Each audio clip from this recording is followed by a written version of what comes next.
E aí, pessoal, sejam bem-vindos a mais uma videoaula sobre segurança e saúde no trabalho. Hoje, no nosso encontro 14, nós vamos falar sobre a NR7, o PCMSO, o Programa de Controle Médico de Saúde Ocupacional. Nessa nossa videoaula, lógico, como em todas as anteriores, eu não vou tratar sobre tudo que a norma diz. Eu vou estar falando rapidamente, né, sobre aqueles tópicos que eu considero mais importantes a respeito da NR7 para quem lida no dia a dia da área de segurança. Lógico, para um médico, o PCMSO, a NR7, tem um caráter totalmente diferente. O meu objetivo com essa videoaula é justamente falar a respeito da parte prática do PCMSO, que envolve tanto a fiscalização, quanto o acompanhamento, quanto o conhecimento também de quem trabalha ou pretende trabalhar na área. Então, nesse nosso encontro, eu vou abordar o PCMSO como um todo, os ASOs, né, os atestados de saúde ocupacional, os exames complementares e o relatório anual. Para começar, vamos falar sobre o primeiro item da norma, né? Ela estabelece a obrigatoriedade de elaboração e implementação por parte de todos os empregadores e instituições que admitam trabalhadores como empregados. Uma vez eu recebi uma denúncia sobre um salão de cabeleireiro, né? Eu falei, gente do céu, né? Fui lá para ver questão de uma denúncia a respeito de ausência de exame médico no salão de cabeleireiro. Eu achei estranho, mas fui analisar porque todos os empregadores têm que garantir a elaboração e a implementação do PCMSO, e chegando lá que eu fui me dar conta da natureza da denúncia. Era um salão minúsculo, né, com mais trabalhador e secador e produto químico e gás do que cliente. Então foi realmente, né, além do PCMSO, a gente solicitou uma série de outras medidas ambientais que acabou ficando de acordo com o que a norma exige, né? Mas continuando, né, a obrigatoriedade da elaboração por parte de todos os empregadores do PCMSO, com o objetivo de promoção e preservação da saúde dos trabalhadores. Ok, gente? O item 712, essa NR estabelece os parâmetros mínimos e diretrizes gerais a serem observados na execução do PCMSO. Como toda norma, a NR7 diz a parte mínima. Se o médico responsável pelo programa quiser ir além, lógico, é até preferível, né? O PCMSO deverá ter caráter de prevenção, rastreamento e diagnóstico precoce dos agravos à saúde relacionados ao trabalho. Gente, caráter de prevenção. Se você pega um PCMSO que não traz determinada função que é encontrado naquele estabelecimento, o PCMSO deixa de ter esse caráter prevencionista. Então a norma traz isso, não vou relatar aqui, né, só vou comentar. A norma tem que ter todas as funções do estabelecimento e os riscos ao qual cada uma delas está exposto. Ok? Vamos em frente.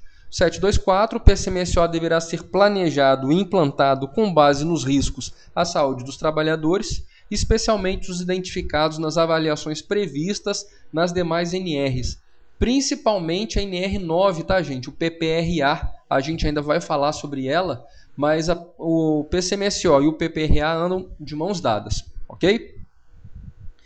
Agora o item 731 diz as responsabilidades do empregador: garantir a elaboração e efetiva implementação do PCMSO, custear tudo, né, com relação a ele, né, indicar dentre os médicos do SESMIT da empresa um coordenador responsável pela execução do PCMSO. Gente, o médico coordenador não é quem faz o programa, é quem executa.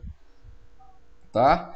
E na linha D, se a empresa não precisar ter um médico no SESMIT, caberá ao empregador indicar qualquer médico do trabalho para coordenar o PCMSO. Nas nossas videoaulas 8 e 9, eu venho falando sobre a NR4, mas quem se interessar no nosso blog sabino.sst.blogspot.com, além de um link para leitura da NR7 na íntegra, eu também repito o link para acesso à NR4, e quem tiver interessado em receber uma planilha que eu elaborei para o dimensionamento do SESMIT, é só me enviar um e-mail solicitando, tá, gente? É o sabino.sst@gmail.com. Essa planilha funciona para todo estabelecimento com até 5.000 trabalhadores, né? De 5.001 em diante, eu peço para que vocês consultem o quadro 2 da NR4, mas todo estabelecimento do grau de risco 1 a 4, né, até 5.000 trabalhadores, é só você lançar a quantidade total de empregados no local nessa planilha que ela vai te dar todo o dimensionamento correto do SESMIT. Aos interessados é só me enviar um e-mail, ok? Vamos seguindo que eu já estou atrasado. Né? Compete ao médico coordenador realizar os exames médicos ou encarregá-los ao profissional familiarizado com os princípios da patologia ocupacional e suas causas, né? E garantir que os exames complementares sejam realizados por quem entende do assunto. Né? O exame complementar é sempre aquele mais aprofundado. Lógico, você não vai mandar para alguém que desconhece o assunto. Né? Não está com essa redação na norma, mas aqui é só para explicar. Né? O PCMSO deverá incluir a realização obrigatória dos exames médicos admissional, periódico, de retorno ao trabalho, mudança de função e o demissional. Esse item tem praticamente 50% da NR7. Tá? Vamos detalhar cada um deles. Exames médicos. Avaliação clínica, anamnese, exame físico, exame mental e os exames complementares. Uma audiometria, uma espirometria, um TGO, TGP, raio-x de tórax, enfim. Quando o médico achar necessário ou a NR exigir, a NR7, um dos seus anexos, ela traz uma relação de exames complementares obrigatórios, dependendo da exposição aos riscos. Tá? O exame admissional, né, realizado antes do trabalhador assumir suas atividades. E aqui eu queria chamar a atenção, gente, antes. Tá? A gente já abordou também esse assunto numa videoaula anterior, né? Para quem quiser, basta dar uma olhada no nosso blog, eu não lembro de cabeça agora qual foi, mas no nosso blog está relatado lá qual videoaula é essa. Né? O exame médico periódico, ele deve ser realizado anualmente ou a intervalos menores, no caso de trabalhadores expostos a riscos. Quem vai determinar esse intervalo é o próprio médico ou um auditor fiscal formado em medicina. Tá? Realizado também anualmente para trabalhadores menores de 18 anos ou maiores que 45 anos, né? Independentemente de expostos a riscos ou não, né? E nos demais casos, trabalhadores têm que realizar o exame médico periódico a cada 2 anos no máximo. Né? O exame médico de retorno ao trabalho, né, realizado obrigatoriamente, gente, no primeiro dia de volta ao trabalho. Não é antes, não é depois. O retorno ao trabalho tem que ser obrigatoriamente no primeiro dia de retorno. Né, para todo trabalhador que ficou ausente por período igual ou superior a 30 dias por motivo de doença ou acidente. Claro, se o trabalhador emenda o carnaval com as férias, ele vai ficar uns 35 dias de férias. Né? É mais de 30 dias afastado. Mas não é por motivo de doença, então esse trabalhador não precisa fazer o exame médico de retorno ao trabalho. Né? É só no caso de afastamento superiores ou iguais a 30 dias por motivo de doença ou nos casos de parto. Tá? O exame médico de mudança de função.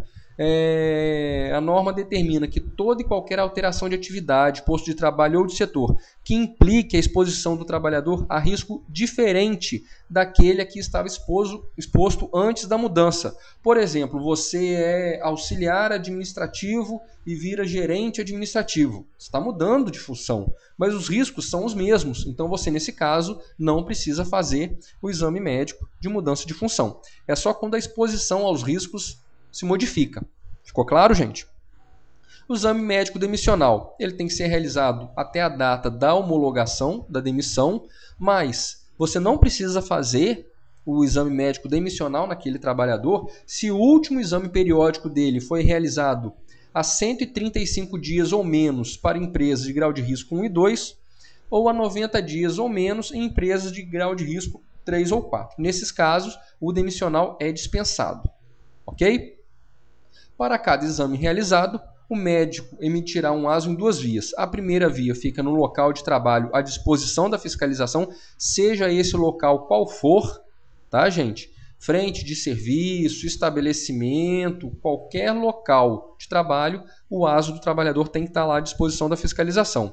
E a segunda via será entregue ao trabalhador mediante recibo na primeira via.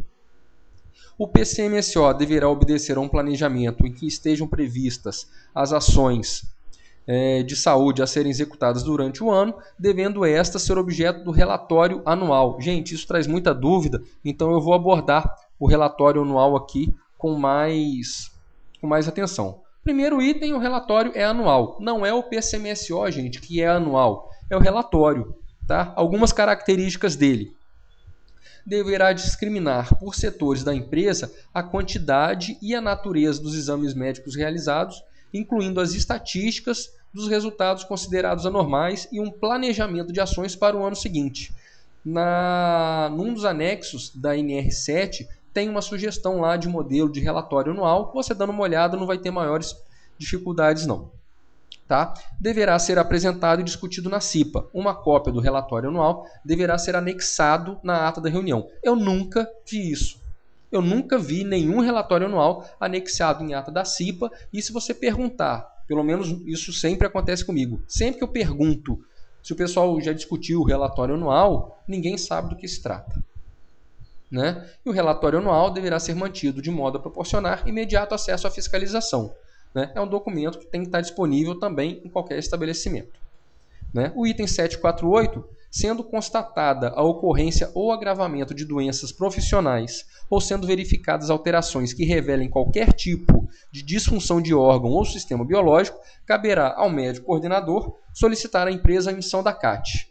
Né? Muita gente pergunta se a CAT está sob responsabilidade, sob fiscalização do Ministério do Trabalho ou não. Esse é um dos itens que eu, Alexandre, considero que dão embasamento à fiscalização do trabalho, solicitar determinadas CATs, por exemplo, as CATs emitidas nos últimos 36 meses, por exemplo. Tá? Vamos seguindo. Né? Todo estabelecimento deverá estar equipado com material necessário à prestação dos primeiros socorros, que deverá ser guardado em local adequado e sob os cuidados de pessoa treinada para esse fim. Gente, muito cuidado que primeiro socorro é primeiro socorro. Né? É uma gaze, uma atadura, uma tesoura, né? Qualquer coisa para ingestão eu não aconselho. Né? Você não sabe se o trabalhador é alérgico, se aquilo vai baixar a pressão, vai subir a pressão. Né? Então é só os primeiros socorros mesmo, né? Para depois, aí sim, chamar a unidade de emergência, de urgência, né? Uma ambulância, nos casos mais graves. Como sempre, me alonguei absurdamente mais do que eu havia planejado no início. Já temos aí mais de 13 minutos de vídeo. Né? Pretendo ir reduzindo esse tempo aos iniciais 5, 6 minutos, que esse é o meu objetivo, para o vídeo não ficar muito longo. Né? Mas, como sempre, estamos aí à disposição no Orkut, no Gmail, né? No Facebook e no Twitter. Né? Eu volto a falar aqui no nosso blog, sabino.sst.blogspot.com. Você encontra os links para as normas citadas, no caso aqui NR4 e NR7. Quem tiver interesse em receber uma planilha que já dimensione, né, o dimensionamento do SESMIT, né, para ficar repetitivo, para que dê o dimensionamento correto do SESMIT com base no 4.2 da NR4, pode me mandar um e-mail também solicitando. No caso, essa planilha só serve, repito, para estabelecimentos com até 5.000 empregados. Ok? Gente, era isso. Muito obrigado pela paciência e pela atenção. Né? Um bom trabalho a todos. Fiquem com Deus e até a próxima, se Deus quiser. Um grande abraço e tchau.